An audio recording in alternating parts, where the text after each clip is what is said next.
Let's get to it, man. First things first. I recorded this video already. Second things second. Let's just get straight to it, man. Right now, I'm talking about Ace Attorney. It's a video game.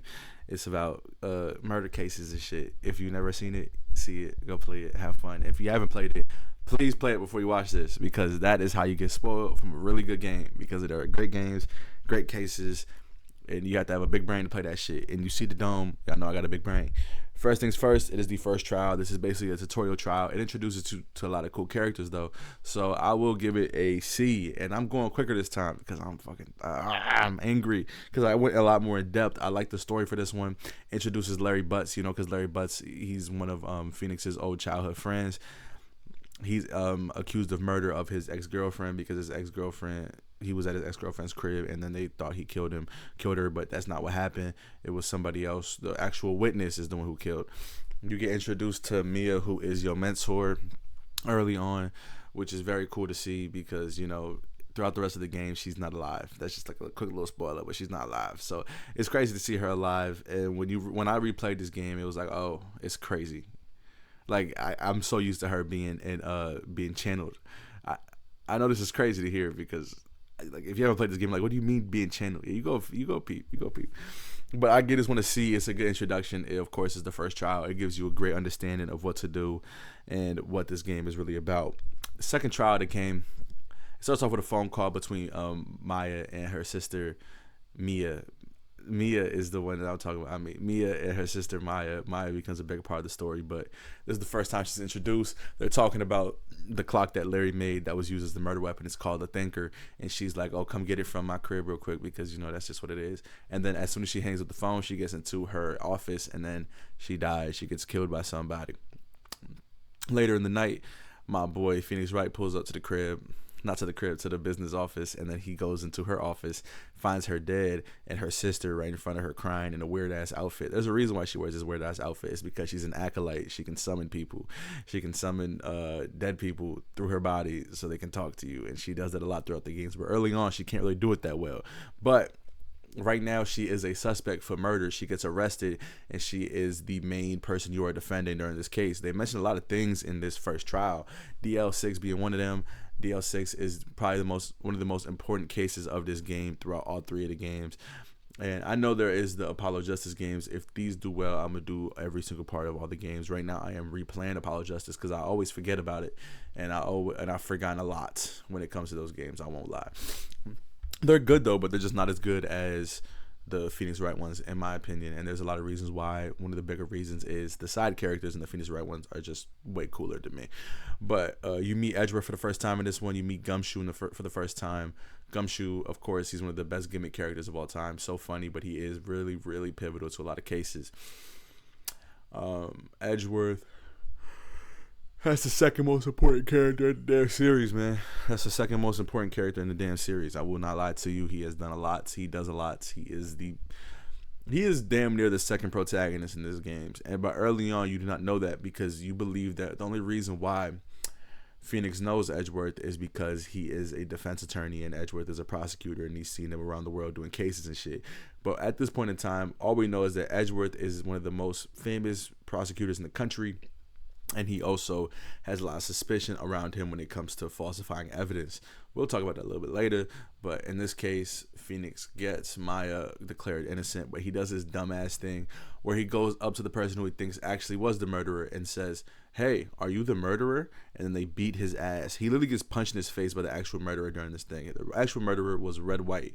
Red White, he is the owner of, what was it? Fucking Blue Court or whatever the fuck. And it's like, they are people who they sell information to, and when they like to blackmail politicians and stuff, and he's led to a lot of people commit suicide because he blackmailed them and shit. But Phoenix does a lot of dumb things in here. You meet Grossenberg, who was Mia's mentor. I'm forgetting words. I'm tired of talking, man. That's what it is. I'm tired of talking. What? Whenever you meet him, you realize he's just a coward. He gave up Maya and Mia's mom in the DL6 case because he has something to do with the DL6 case, but we'll talk about that a little bit later. But he refuses to defend Maya in this case, so you'd end up defending her because at this point you were mad green as a defense attorney. This is your second case, and your first case was like a day before, so you're mad green. Nobody wants to have you for a murder case. You better do some other shit. But nope, you were only doing murder for the whole time. You won't ever do a normal cases, Phoenix. You won't ever do a robbery, nothing like that. It's always a murder. Always somebody dying. Why can't people live? Actually, in the second or third game, that's the third game. It starts off as a robbery, but then it turns into a murder. Come on, like just stop killing people. Damn. But in this one though, I do like how it shows. Like it brings off, like it gives off the energy of that first trial we was giving you help. The second one you all by yourself, bro. Lock the fuck in. Then they had that one girl who was trying to pander to the judge and the jury, and it worked for a little bit, but yet exposed her to being complicit. She was an accomplice with Red White. She worked with his company. Red White tried to get you accused for murder, so Maya ended up not even being a suspect anymore. It was you. And then he's one of the worst, like, antagonist in the game. He never know what the fuck he talking about because he don't know how to lie, and then Edgeworth saves his ass 5 different times, and that's one of the lowest points for Edgeworth. I'm not gonna lie, he tried to save a murderer multiple times knowing damn well he's the murderer because he doesn't want to lose to Phoenix. Of course you end up winning because you're the main character, but it's a really good case. I love it. I think it's a good way to get somebody attached to the cast and attached to the story right after a tutorial. I gave it an A because, shout out to it. It's a great one. It's demoralizing recording a video you like it and then you end up doing this shit. I ain't gonna lie. But up next, we have the third trial. And this trial has a lot less lore attached to it. I'm not gonna lie. But it still is a really good trial. I think it is underrated. But there's a few things I don't like. We can start off early.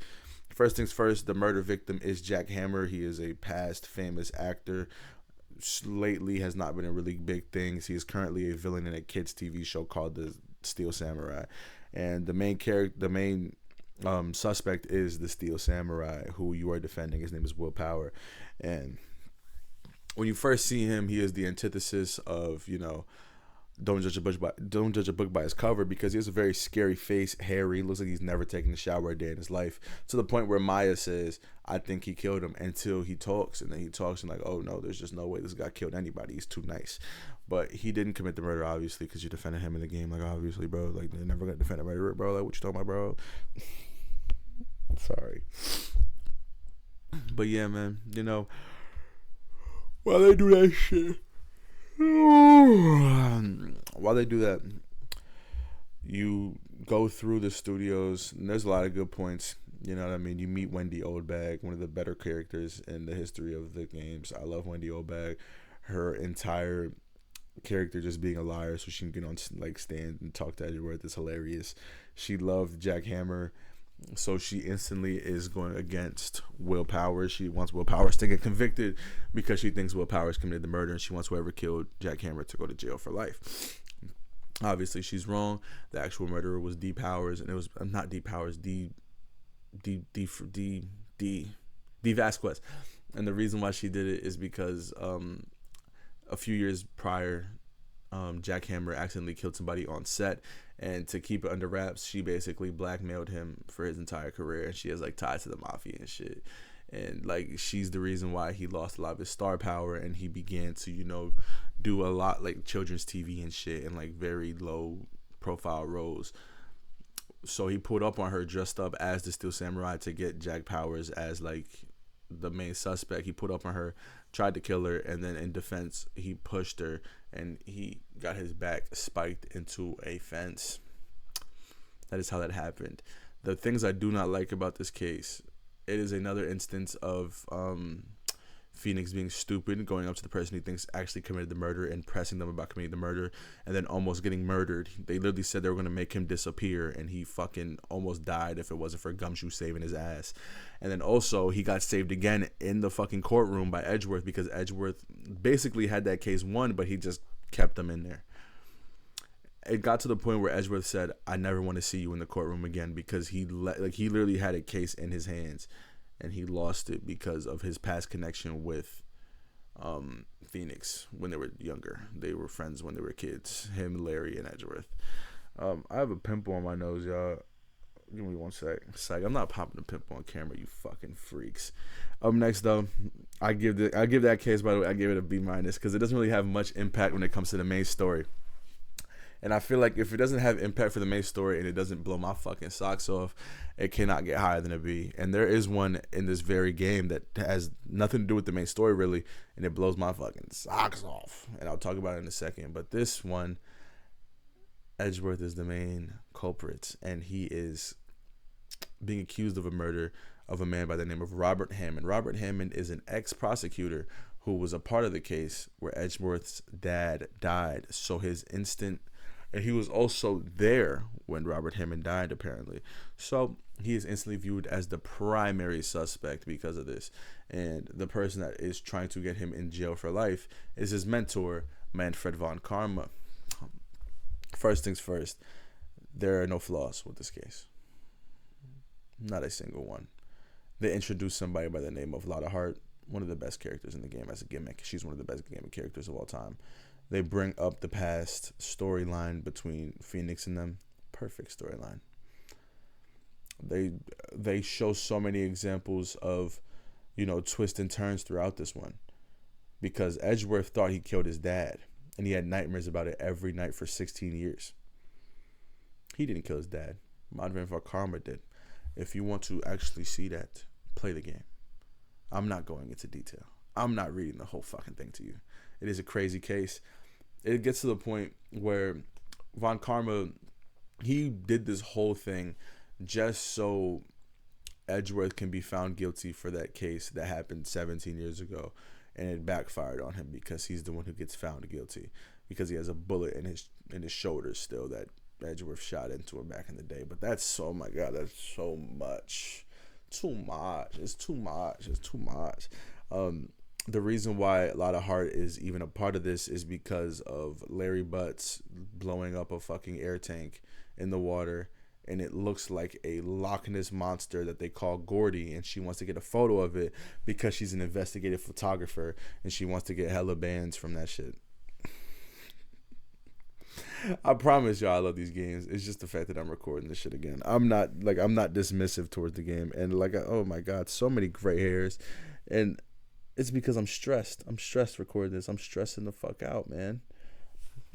But this is an S. This is an S+ case. I love every moment of it. I love how Gumshoe is fully devoted to believing that Edgeworth did not kill him. I love how Edgeworth starts to, open up a bit about being friends with Phoenix when they were younger. There's just so many things to love about this case. It is such a good case. It is probably...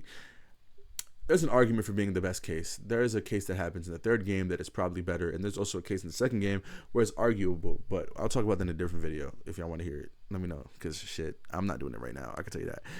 But this is an S+, and I usually don't even give out S grades because I'm a hard grader, but this shit was perfect. Speaking of perfect, we have case 5, where it has nothing to do with the story. Maya's not even there anymore because she's going back to the Kurain village to learn more about her technique and, train and all that shit.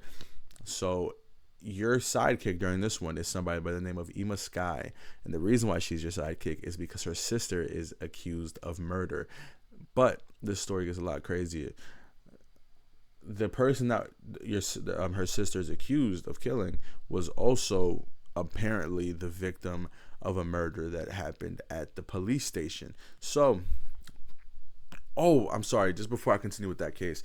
And, the fourth one, by the way, just so you know, he did the same thing he did in every other fucking case where he went up to the person who committed the murder and said, I think you committed murder. And guess what happened to him? He got tased by Von Karma. Von Karma tased his ass and then stole the evidence. If it wasn't for Maya, we would have lost that case because Maya got the bullet that connected him to everything. But Phoenix gets fucking carried in this first game, truly. He gets a lot better throughout the next few, but he gets fucking carried in the game. But yeah, in this fifth trial, Lana Sky is convicted of murder, and she is basically telling you she is guilty. But there is a lot more beneath the surface than you want to believe. They have the case called the SL9 case. The SL9 case is it's about a guy named Joe Dark. He kills like 4 people and then he gets sentenced to life. But a lot of people within that case, like the detective who was killed, Bruce Goodman, Angel Starr, who was a detective at that time, and Jack Marshall, I believe his name is, are all like, they all speculate that there was falsified evidence used to get him put in jail and killed and like put to the death penalty, which gets confirmed by Lana Skye. And the person who put up the falsified evidence was Damon Gant. And the reason why Damon Gant did that is because he wanted to be he wanted to be the head of the police and shit like that and all that. He wanted to be chief of police and shit, you know. And he used that murder as a way to blackmail Lana Skye. But once again, play the game. Play the game. If you haven't played the game, play the game. And if you play the game, you know the fucking story. It's beautiful. It's amazing. The way that they wrap it all together and connect all the murders into one perfect. I like Gant though because his facial expressions are very fucking funny to me. I'll be honest. I'm not gonna lie to you. I think they're very funny. Well, I don't like his conniving ass. I don't like how conniving.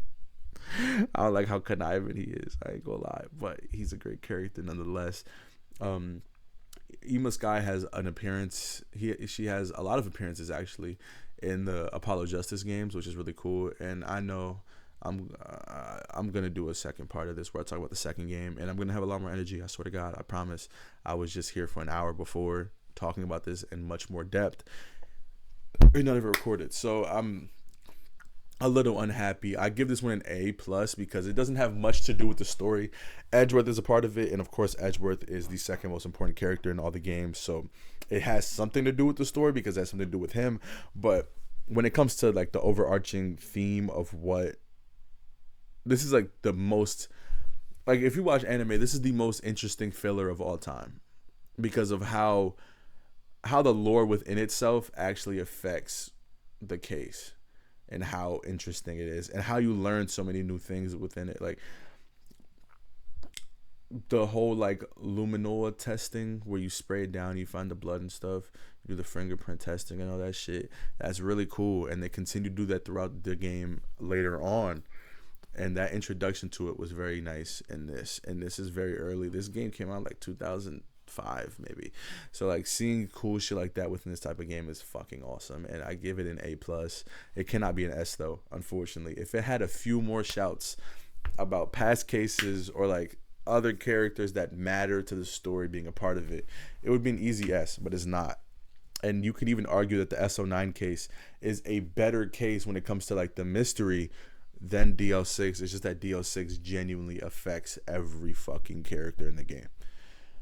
But yeah, man, that's the end of this video. I know this one's probably quicker than you'd expect. I've been here for maybe 15 minutes doing this part, but trust me, I've been in this room for an hour and a half. So I gotta go back. I have priorities and stuff and things to do. So thank y'all for tuning in to another video. If you want to see the next part, you're gonna see the next part, but just let me know. See you next time. Peace.